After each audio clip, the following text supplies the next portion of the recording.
and Guy are here, New York Times best-selling authors.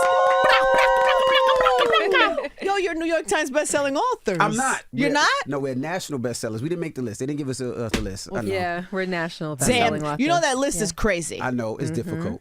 It's not only difficult, it's crazy. Because there'd be somebody who will sell 20,000 books first week and not be on it, and then somebody sell 4,000 books and be on it. That's what happened to us. It's not about the numbers. It's not about the numbers, and then they don't really share how or why. Yes, there's a secret sauce in how they decide. Well, who is in charge and what? I would love to know. We actually outsold a person that was on the list a couple of times in last year when we did Real Life, Real Love, I think a couple of years ago, and we way outsold them. But, we don't do it for that, though. Did you piss somebody off on the Breakfast Club and say something about the New York Times one day? And now, you know what? Could have been. Blame it on me, babe. It could have been. Blame it on your husband. No, it was successful. It was still a national bestseller. Yeah. So amazing. It did exactly what I wanted it to do. Well, this is the second go around. The first one was more focused on your marriage and your relationship. Yes. Yep. And this is about the family. Yes. That's right. And raising children's in them and being parents.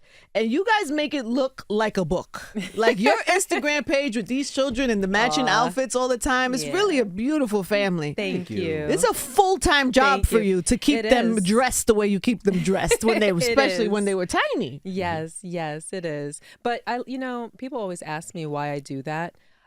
Even with my big ones, even with my 23-year-old, even with my 21-year-old, I love the idea of looking like a unit. When we go out and we all are color coordinated, it makes me feel a sense of pride that this is my family. This is my squad. Yeah, this is my little It's really squad. cute too, and it really gets cute on Instagram. But I always wonder, I'm like, because my Nico and we're all the same age. Yes. I'm like, do I get Nico at 21 to wear? He would look at me crazy. I don't know what I did wrong. I don't think he would. With Logan, it's just one of those things. He was like, "Mom, what you got? All right, Mom, I'll wear it fine." And Just put what I have to wear on the bed. I think he probably knows he can't win that fight. No, it's not even a conversation. He's been conditioned since a very young age. He knows what's up. Yeah. All right, so what is the main goal of this book? What is the main thing that you hope people take away from this book? Well, similar to the first book, Real Life, Real Love, there's so many things that we deal with having kids that people never discuss, right? Yeah. I always say when babies come out, there's no instruction manual. It's not like they give you the baby an instruction manual what to do. So here is what we do to make it work. We have 6 kids. We've been married 24 years, been together 31 years. Our oldest is 23. Our youngest is 3. So we talk about everything from the sex talk to ADD, ADHD, to potty training, to just making and creating confident, good kids in the world. Gail, break it down better of how we do it. How do they feel about you sharing all that information? Believe it or not, they never asked. What do you mean? They never asked. I think that they just inherently trust us to do what's right and to keep them in mind. And we've had conversations just within our house that, because we share a lot in real life. Real love, we shared everything. I know. Things that maybe we shouldn't have, but we did. I always wonder that thing when you shared about the 10 years of the faking the orgasms. I'm like, that must haunt you because it was a moment for you to share that. But then people don't ever forget it, and they bring it up, and it's every interview, and you pour envy. You're probably like, let it go. But even more so, they took it out of context. I wasn't the long-suffering wife that didn't have an orgasm for 10 years. Right. I had an orgasm. We were just talking about penetration through intercourse. And that's something that most women experience. So my mouth game was good money. So I was having Way to go, Envy. I was having regular orgasms, but most women, like my during group of intercourse, friends, right? During intercourse, that would be something that would come up for years. Like, we haven't experienced an orgasm with our husband or our boyfriend through intercourse. So we thought that through a sense of community, through a sense of sharing, and through a sense of just being real and honest and transparent, this is something that we can share because so many people will relate to it. Right. And then it becomes a headline. And then it becomes a headline. And then the entire context isn't shared. So it's like, oh, Gia just, poor thing. And that wasn't anytime the case. somebody wants to snap on him in the comment section of something that has nothing to do with that. But we laugh at it. Okay, we laugh good. at it because, like, this is my baby. This is the person I've been with for 31 years. So nothing that anyone says on the outside world can ever infiltrate. It can never breed insecurity or make me feel some type of way or make him feel some type of way. We know what it is. And we shared that because we were trying to write something of value and something that people can relate to and connect with. I'm sure you got a lot of feedback from that book, right? A lot of couples and Oh yeah. I can't tell you how many emails, DMs, people that literally come up to me on the street that say that book helped to save their marriage or their relationship, and they give testaments to all the things that they related to and things that they might have felt, but they didn't know how to put into words. They didn't know how to piece together in their mind. They didn't make the connections. But sometimes when you read something or when someone explains something to you or puts something to you a certain way, everything comes together and you have that epiphany, that aha moment, like, wow, now I get it. I felt all these feelings and, I kind of knew, but now I get it because someone put it in perspective for me. Yeah, and that's for what we sure. wanted to do with this book as well. You feel like writing that book makes you closer? It did. Absolutely. I would imagine Absolutely. that. Absolutely. Absolutely. Then It's having like to when you read do it. therapy, right? You're forced to talk about your stuff, so then all of a sudden you're closer. Or you go Yes. through a hard time and now you're closer because you went through something. So writing a book and putting all that out, it's got to make you feel like... Yeah. Yes. And then having to read it, because after you write the book, then you have to go and read it together, and then you have to relive everything, the good and bad, all over again. So it absolutely positively makes us closer. Good for you, Envy, not being scared of that. Because sometimes guys will Oh be scared yeah. of that. Oh yeah. Nah, I wasn't scared. You know what helped me out a lot? The jokes was cool. But what helped me out a lot was so many men hit me and was like, yo, bro, I'm dealing with the same thing. Or women hit me, be like, me and my husband are dealing with the same thing. So, of course, you got the jokes, and it is what it is. I take jokes all day long. But when it comes to that and we're actually helping people and people are reading it saying, yo, you guys helped us, that's everything. Same thing with this book. When people are talking about, yo, I had the same issue with my son. I had the same issue with my daughter. Or we had the same issue. Oh, and this is how I can try it. And it helps people. And that's what we want to do at the end of the day. I love that. We were just talking yesterday. We were on the air live, and we were talking about how you sometimes have to jump in when Envy gets tangled in not an entanglement, but you know what I mean, an entanglement with the Breakfast Club when something happens or it gets spicy. Because sometimes things get spicy, and then you're All the time. in the news and you're on Shade Room. Yeah. And then you probably know it's coming before it's coming, right? Yeah. Like you probably. Oh yeah, because there's two different perspectives. When you're on the inside, it looks and feels one way, and when you're on the outside, it looks and feels a different way. So a lot of times I have an outsider's perspective because I wasn't in the room, and I can say, this is what it looks like, this is what it feels like, this is probably going to be the public takeaway. And then we talk through that, and it helps. Do you ever get mad at him for something he says on the Breakfast Club? No, Never mad. no, never mad. Never mad. shared. You shared too much. Never that. No. I'm a sharer, Yeah. and I'm not a very private person. And I believe that truth and value is in honesty. When you're honest, and transparent, there's value there because, we all share this one life experience, and we people all learn from have us. ups and downs. And when everything looks so shiny and perfect and beautiful and well packaged, it's very difficult to relate to. It's very difficult to feel as though you're a part of something greater that hurts the way you hurt, or that is sad the way that you sad, or that you're sad, or that feels the way that you feel. So I like to touch and experience and consume things that feel real, that feel authentic, that feel truthful. So when he's giving an honest perspective in an honest moment, no, I'm never mad. I might have an opinion, but that's all it is. And he comes home and we talk about it, and then we learn from it, and then we move on. You got the right woman, Oh, Envy. man. I mean, you did good in life. Yes, thank God. When I was 16 and she was 15 and she was running track and I seen her run by and amazing. You did good. I did great. But you really had to build this. This doesn't just happen just because you guys, like you had to go through some ups and downs, of course. We definitely did. And I think that's what made us so close. Like everything wasn't hunky dory. Everything was a struggle. And we talk about it in the first book how I had insecurities and the things that I had to go through, but it made us closer, and it helped us with our kids too, because we don't hide anything from our kids. We tell our kids everything. That's because you said something good. The bell likes to go I know, off. I love You it. say something good. So we tell them everything so that they know what we experience and that they don't think everything was just all good. Transparency in the Absolutely. household, Oh, yeah. for sure. Oh yeah, it builds trust. Yeah. Just because we'll get back to the book in a second, but talking about Breakfast Club, and we were talking about the situation that Jess and Lauren got into. That you called him and said, or you spoke to him at home and said that when he spoke to Jess about it on air, Right. I said, you might have come off a little harsh, and it reminds me of the way that you talk to Madison when, you're parenting her, when, you really want to drive home a lesson or you want to teach her something. You're passionate, you're emphatic, and your heart really pours out. That's what I saw. I recognized that when you were talking to Jess. So that tells me that you really care about that girl. You really want to see her succeed. Aww. You really want to see her Did Jess strive. take it that way? No.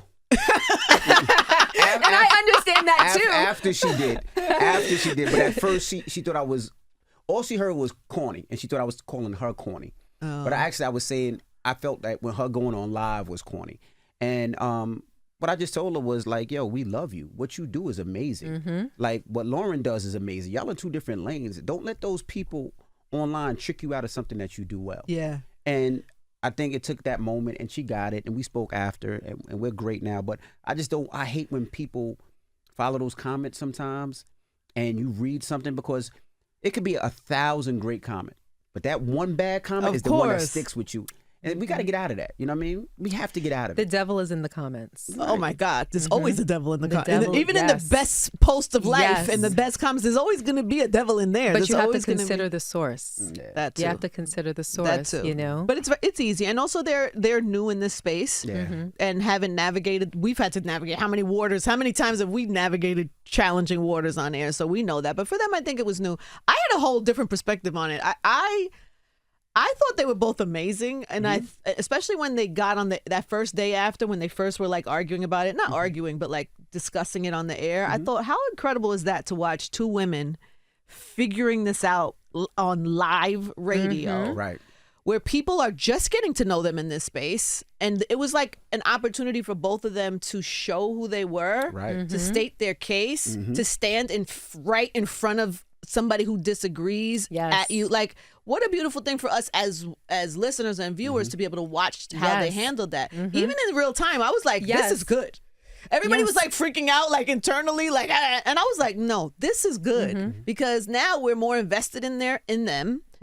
Now we've seen them get to the other side of something, and honestly, they're probably the same way you guys go through stuff in your relationship, and then you were better on the other side. They're probably better on your show as a whole is going to be better on the other side because you've made it through a little storm. And people thought it was fake, and I was telling people, I'm like, no, this is not fake. I'm like, this is real. Nah, somebody's always going to think that, but because it was good. That's why they thought it was fake. Yes, because it was good. Yeah, they were like, wait a minute, this is good. I'm interested. I like this. Yeah. Oh, maybe they did it on purpose. Right. People thought they're not that smart, guys. Nah. They thought they were going to see fighting and all that, but they were able to work it out, which I was proud of, because I'm not going to lie, I had my hand next to that dump button and had my hand next to that mic button just in case, but thank God they worked it out. It gets the people going. I think it was great, and it worked out. It's probably interesting from you to like be home, and then he comes home, and you're absolutely. But I think a nod to what you said, it reflects real life. So there's something to be said with, family business being kept private, but then there's also something to be said about it being brought in a public forum and them having to work it out amongst each other for everyone to see, because it kind of shows people how it can be done. Yeah, for you sure. You see, that's what I'm talking about. There's a value there. I was on a podcast, Decisions the other day. I love their podcast. Yes. Shout out to them. And they asked me a question. There was something that I said, and one of the hosts said, "Have you ever said that before? Is that like a tagline?" I was like, "No, I just said it now," and it's that I love to collect bad experiences. That's good. Yes. That's your next book. Maybe. But it's true, because when bad things happen, you gain the experience, you gain the wisdom, you gain the lessons learned, you gain the insight, and you become a better person for it. You become a better mother, a better wife, a better person at work. And that might have been a bad experience that was bad in that moment, but think about all that they have to gain, a relationship that they might not have been able to see coming in the future for the two of them, and a friendship and a sistership, a girlship. It's there's a lot of value there. For sure. Yeah. Parenting is so tricky too. Like, I think I saw a clip actually from that pod where you said what was more challenging for you, being a wife or being a mother. Yes. Mm-hmm. And you said a wife. Absolutely. Why? Yes. Because being a mother is something that comes naturally to so many women. It's inherent within most of us. So you do it without thinking. being a wife, there's a lot more involved. There's a lot more twists and turns. There's a lot more compromises. There's a lot more thought. With your kids, you're the boss. Exactly. I'm not the boss of this man, and he is not the boss of me. Are, though. There are times that we accept each other's influence. Yeah. You know, I might understand in a certain situation that his opinion might hold stronger ground than mine, and I might concede and say, we're going to go with how you feel about this in this particular situation, and he might do the same for me, but we're not each other's bosses. We respect each other because we both hold each other in such a high regard. So it's very easy for me to fall back and be submissive when the time is appropriate because I respect him and I love him and I adore him so much. Aww. So and he gives me the same respect, so it's easy. There's a synergy between us. Do you think being a husband is harder than being a father? Father's different. Father's different because I would say for me, it's being a father. It's harder. It is being harder. Yeah. For Gia is very simple. Gia is very easy. The kids are everything. Like I have to be a dance dad. I have to know soccer. I have to know football, basketball. I have to sit there and speak to every kid and give every kid their own energy. And they're all different. And I'm not patient. Gia's patient. Gia can sit there for 3 hours and talk about a kid and how they play GTA, right? And Gia will sound enthused and be into it. After 5 seconds, I'm like, yo, bro, call your bigger brother. I'm not into it. But so it's difficult. Like even, the other day I had to teach Jackson, which I'm a bad father for, just joking. I had to teach him at 10 how to ride a bike. He should have been known. Yeah. But they have quads, they have go-karts, they have little motorcycles. When he asked me how to ride a bike, I'm like, bro, you don't know how to ride a bike? We didn't even realize. He was like, no. I was like, all right. But I didn't even know how to teach him. I was like, hop on, pedal, and whatever. Get on. After falling like 6 times, he got it though. Yeah. But it was one of those things. But being a dad is way more difficult, especially with the jobs that we have. Like we're always on, we're always working, we're always seeing what's next. We always got these job interviews or jobs to do, I should say. And sometimes just shutting that down and just focusing on the kids. Yeah, that's the most difficult thing. So hard. I had this conversation recently on my podcast with Lauren Reidinger, where she was talking about parenting and like, it's not your kids' jobs to pour into you, right? To fill your cup. Yeah. It's our job to fill our kids' cup, and you got 6 cups to fill. Yeah. Yeah. But it's not your kids' job to fill your cup. That's right. And how heartbreaking that could be as a mother or as a parent, because it's like letting go that has to happen. Have you experienced, you know what I mean? There's some like... Letting go? No. There's no letting go in our house. I'm being so honest. No. My son, who's 21, he goes to the University of Miami. He probably calls me about 6 or 7 times a day. I know every aspect of his life. He FaceTimes at 3 in the morning in the club. Yeah, he FaceTimes me from like, look, Mom, with 50. Look, say what's up to 50. Last week he was with 50 Cent in the club. Look, I'm in the club with Offset. Take a look. Say hi to Offset. Like, look, I'm in the club with Cardi. Say what's up to. Like, he'll call me. He's with his friends. Logie. He sends me pictures. Like, oh, this, that, and that. Oh, Mom, I'm with so and so. Here, I'm gonna put you on FaceTime. I'm like, dude, it's 3 in the morning. It's 3 in the morning. We butt ass naked in the bed. Like, put you on the phone, like, bro. Do not put Matthew on the phone. I don't want to talk to anybody right now. That's hilarious. Yeah, but we're very, very close. So they're happy to not be let go, Like, and I'll give you a little... That's really amazing, like, actually. even Logan, like, he wants desperately to get a tattoo. Like, desperate. He's wanted a tattoo for years. And I told him, and this is me. This is me. You guys might not agree, but I don't want him to have a tattoo until he's a little bit more grown, until he soul searches and he knows what it is that he wants to permanently put on his body that he has to look at for the rest of his life. So I told him, like, you're not going to get a tattoo until I say it's okay. And he listens. He listens? Oh, yeah. I got my tattoo at 18. Didn't even ask. My kids are 8. We're 8. Nico been wanting him his whole life. So I had to push till I got to 18. And I was like, all right, go crazy. I told him when we decide on what it's going to be. Yeah. By the way, I went with Nico for the first one. We went together. Oh, that's so nice. I got one from my accident. I got one here, and he got a small one here, and I was like, great, it's perfect. It's small. That didn't last a year. Now he's got a whole sleeve. But I'm speaking from experience. Rashawn has 2 tattoos that he got when he was 18, 22 that he had to cover. Yeah. Because you're impulsive. You're not thinking that far ahead. You're not thinking about the quality of the tattoo artist. So no, I have to quarterback that. We got to make that decision together, and he listens. And he's a man. She's the boss in the house. She's the boss. What is the #1 best parenting advice in this book? Ooh, there's a lot. Well, the first one. I would say the most valuable thing to me is to be genuinely interested in your children and show that interest, because that translates to your children as love. You know, forget about just children, man, woman, or child. You know, when you're with someone and they're talking to you and you express interest and you ask questions, your body language lets them know that you're interested. The nonverbal cues, the verbal cues, actively listening, paying attention, putting your phone aside and leaning in and really absorbing what they're saying. That's how people feel loved. That's how people know that you're there for them. And that's what we do with our kids. Well, me more so than him too, but I really am very mindful of that, because it's so easy to make someone feel unimportant and as though what they're saying doesn't matter, or that their joke wasn't funny. You know, I don't care if my kid's joke is trash. Like, I'm going to laugh. You know what I mean? Because you could just see a person light up from within when they feel paid attention to. I think attention is the world's biggest drug. It's the world's biggest drug. That's what everybody strives for. It's attention from the people that they love. So it's very important for me to give that to my kids. So beautiful. Has she taught you how to be a parent? Absolutely. A better we have parent? two different parenting styles. Yeah. I'm more, it's my way or the highway. That's how I was raised. Like I tell everybody, my dad's an ex-military and retired police officer. So it was always, do this, don't ask any questions. Gia's always, you know, well, mommy, why can't I go to the mall? And usually it's because I said so. But Gia's like, well, you can't go to the mall because it's a Friday night. And usually Friday night, the teens are there. When the teens are there, it could get shot up. You could get into a fight. So I want you to, like, she explains everything. I don't like to explain. So I learned to start explaining to the kids, start having those conversations. And they respect it more. They understand it more. And they trust you more when you do. So that's one thing I would say I learned from Gia. I mean, come on.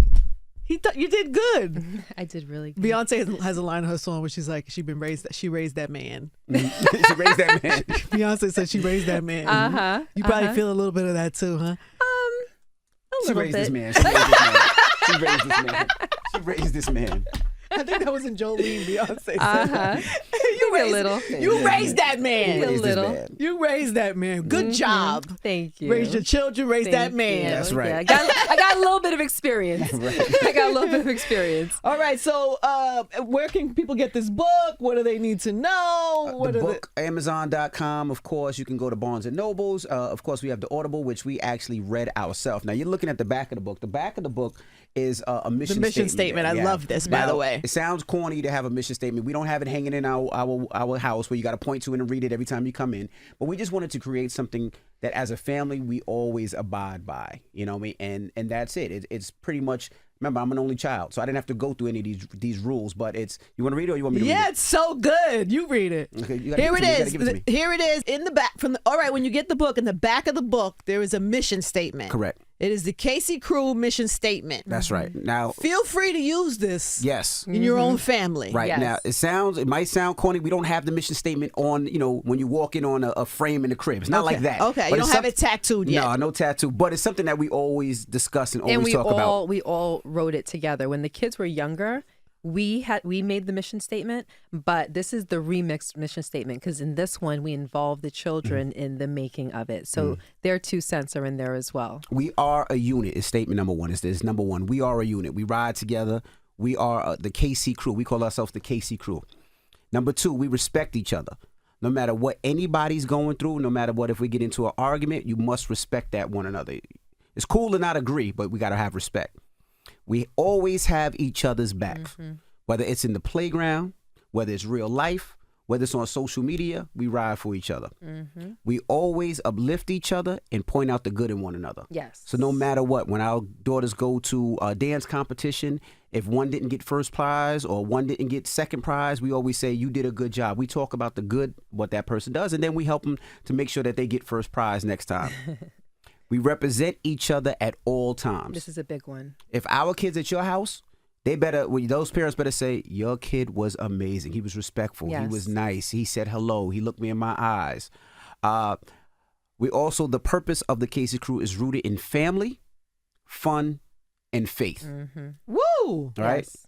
As a family, we like to have fun. We play Monopoly. We play kickball. We jump in the pool. We like to have fun. And we're We very joke. competitive. We're very competitive. Yes. And it's all about faith. Every morning before I leave to go to the Breakfast Club, I pray with Gia. Every night before we go to sleep, I pray with the whole family. And it's, thanking God for the things that we have, thanking God for our health and for all the things that we want in life. And the last one, which is the most important, we are each other's soft place to land. So no matter what happens in this world, good or bad, we can come to mommy, you can come to daddy, you can come to your brothers, that we will hold you down and not look at you any other way. It's a no judgment zone. No judgment zone. Doesn't And matter that is- what you do, how bad you mess up, nothing. That is You can always come to us. amazing. Thank you. Thank you. Thank you. Wow, Thank parents of the year, Oh. future Thank New you. York Times bestselling authors. What else? Thank you. What other?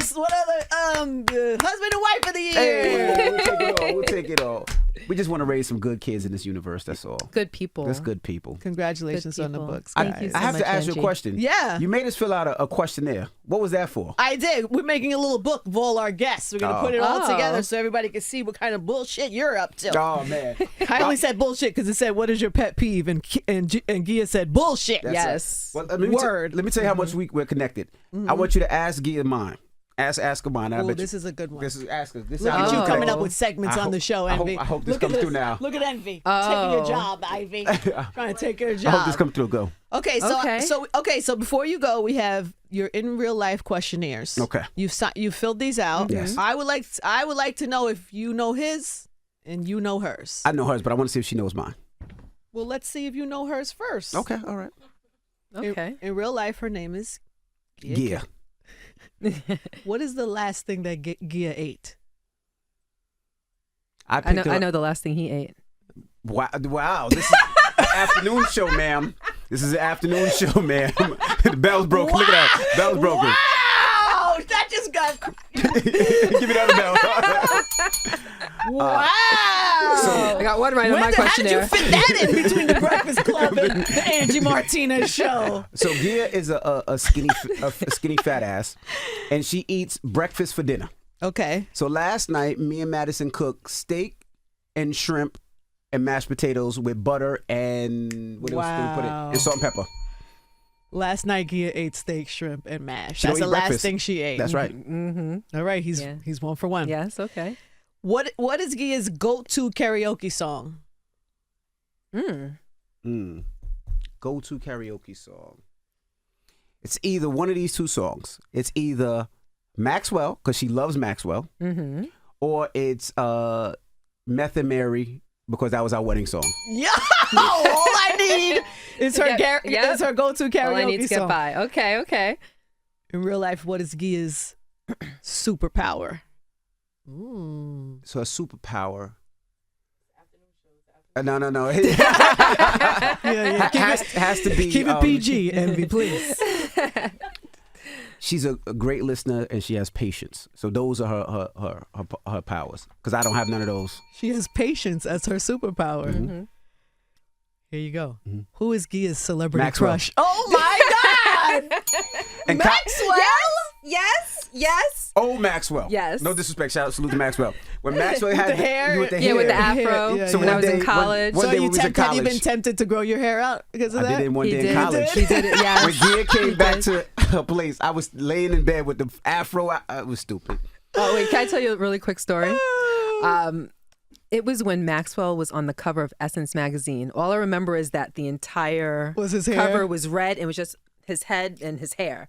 And he came home, we're in college, and he saw the magazine on the table and he resented my, I don't know if I call it infatuation, but my whatever for Admiration? Maxwell. Yes, admiration. Yes, for Maxwell. And he took the magazine and picked it up, opened up the window and tore the cover to shreds and literally threw them out the window. Way to go, Envy. Way to go. Yes, but it is Maxwell. Does Maxwell know this, by the way? Yes, tell him all the time. I think he feels uncomfortable every time he comes up here Okay, because we all tell right, him all right. that. Let's move on then. What is the one thing on Gia's bucket list? There's one thing. Let's see how much you pay attention. I think there's if it's with the family, it's to see our kids succeed, and if it's anything to do with traveling, it's she wants to go to Africa. She has never been to Africa. Yes. South Africa safari. Yep. Yes, She wants South to go to Africa, She wants to go to Tanzania, Africa. Kenya. Your husband be paying attention to you. Oh, he Gia. does. He does. What is Gia's pet peeve? Liars. That works. Bullshit. That works. That's Yep. liars. Yep. That's liars. Yep. Yeah. I can't. What is the last thing that sent her down a rabbit hole, a YouTube rabbit hole? You should Oh, know this. This is every day. This is easy. This YouTube rabbit hole never stops. You know how much? Can I curse? You know how much bullshit she buys? Facial regimen. I come in the house, she looks like a freaking robot. She got mask on, thing on her mouth, like it just starts lighting up and stuff. Yeah, and my like, LED mask. And then she be like, yes. and then she be like, kiss me. No, I'm not kissing you with You that. don't She's think going- I'm sexy? That's why she looks You don't like think that. I'm sexy? It looks like I look like RoboCop with Yeah, it she on, looks like and it RoboCop. lights up. Yep. Skincare videos. Skincare videos. That's yes. pretty good. And the last thing, what is her favorite emoji? You should know this because she probably uses it in your texts. A heart. Nope. Nope. Oh, but that's cute. That's 90%. What is it? The prayer hands. no. No? Side eye. Or the side eye. Yes. I was going back and forth with which one. Yeah, the side eye or the prayer hands. Yes. All right, let's see if you know your husband. You ready? Okay. Ooh. Okay. Now the pressure's on because you did What so is good. the last thing that Envy ate? Is it naughty? No.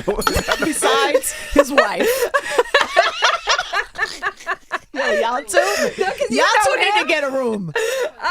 The last thing that you ate. So we all had that for dinner last night. This is an easy one. What do I have every morning, regardless? Where do I God. always go every morning? Starbucks. And what did he eat? Starbucks. The purple dragon fruit drink, and the cheese Danish. Cheese Danish from Starbucks. Last Okay, thing he ate. okay. What is Envy's go-to karaoke song? Oh my God, I would love to see this, but go ahead. Your go-to karaoke song. What's my R&B song? Oh my gosh, Tevin Campbell. Can we Can talk? we talk? Yes. Give it to yes, him, yes, Envy, for a minute. Girl, I want I'ma let y'all do to this. know your name. Yes. Pretty good. Gotta back your husband up with the background vocals. Y'all Okay, don't want to hear me sing. what's Envy's superpower? I don't even remember what oh yeah. No. Your superpower? Mm-hmm. I would say providing and protecting. That's close. Mm-hmm. That he's a workaholic. Yes. And he does not sleep. Yes. He's a great provider and protector. Yes. Who is his celebrity crush? From back in the day? Yep. Jennifer Lopez. Besides Nope. No? Besides her. Besides- Another one. Celebrity crush Yes. besides Jennifer Lopez? Oh, this Yes. is about to get spicy. it's about to get spicy. What you done did? It's about to get spicy. Oh my gosh, she's the only one that I know. Oh. Madison's boyfriends, roommates. Halle mother. Berry? There you go. Oh, okay, Halle Berry. You didn't know this? Not really. I know Jennifer Lopez. Yes. So when Jennifer Lopez is a guest on The Breakfast Club, do you feel some type of way that she's coming in? No. No. Did you watch the interview to make sure he didn't say nothing crazy? No. Okay. No. When Gia wants to go see Maxwell, do I go? Yes. Yes, I go with her. No. You don't let her go with her girlfriends to the I go Maxwell with her. show? No, she go Nah, anywhere she's else. a beautiful woman. She deserves all the attention. But I'm going with her to Maxwell. Yeah, I get that. Heard you the first time you said that. Yes. Yeah, what is the one thing on his bucket list?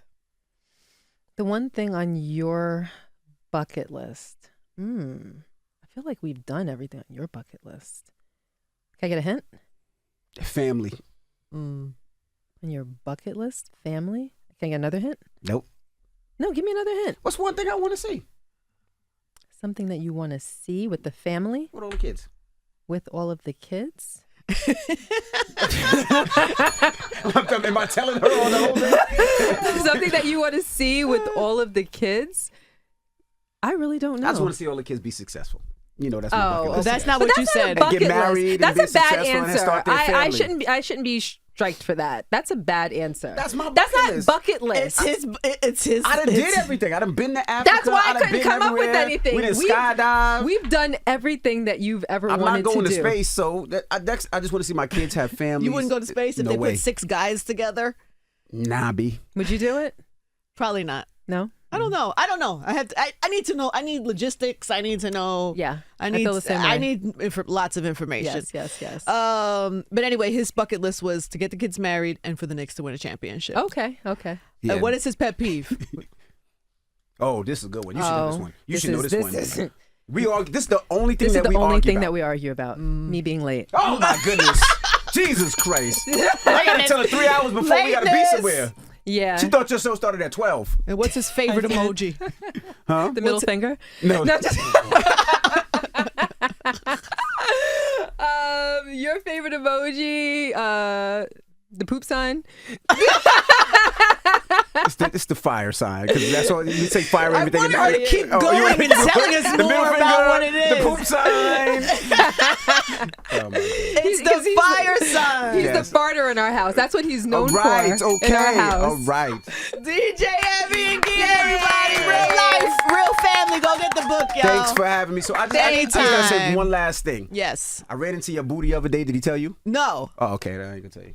What you tell him? What he told you? I said something. I'm gonna say pause for all the New Oh Yorkers. wait, he did tell. You know what happened? No, here's what happened. Okay. He came home. He said, "Babe, I have Charlamagne's old number. Can you send him?" And he sent me the picture of the cologne he wears, and I was like, "This is weird. I don't know why." So but I sent it to Charlamagne, and then Charlamagne hit me back and said that I'm gonna read you the text. You're involved in the text. I'm sure. He said something like, "You guys were in the room and didn't want to be." Emasculated. Correct. He said Arante had a room full of men trying to figure out how to say, "Brother, you smell amazing. What are you wearing?" He said, "I broke the ice in the room," and said he smelled incredible. And then every man in the room was thinking the same thing. Oh wow. Yes. So he came and we was like, we can't ask him that. We can't tell him he smells good. Why? But I did call him, and I called him on speaker. I was like, bro, pause. Just want to let you know you smell good. Can you tell us what you wear? I think you need a few more pauses. He was like, but don't be telling nobody. It's a process I got to do to smell this way. Oh wow. Okay. my God. Okay. But did you get it? Did Charlamagne forward the text? No, he You sent got it to me. I got it Oh, from he Arante, got. Oh, yeah. you got. He sent it to you Yeah, himself. Oh, because he had your number. Yes, That's yeah, why. yeah. Thanks All for right, having good us so talk. much. You smell nice today, too. Oh, thank you. All Ange. right. What's up, All DJ right. Angie? Thank you so much. 5.1. Congrats on the book, baby. Thank you. Thank you.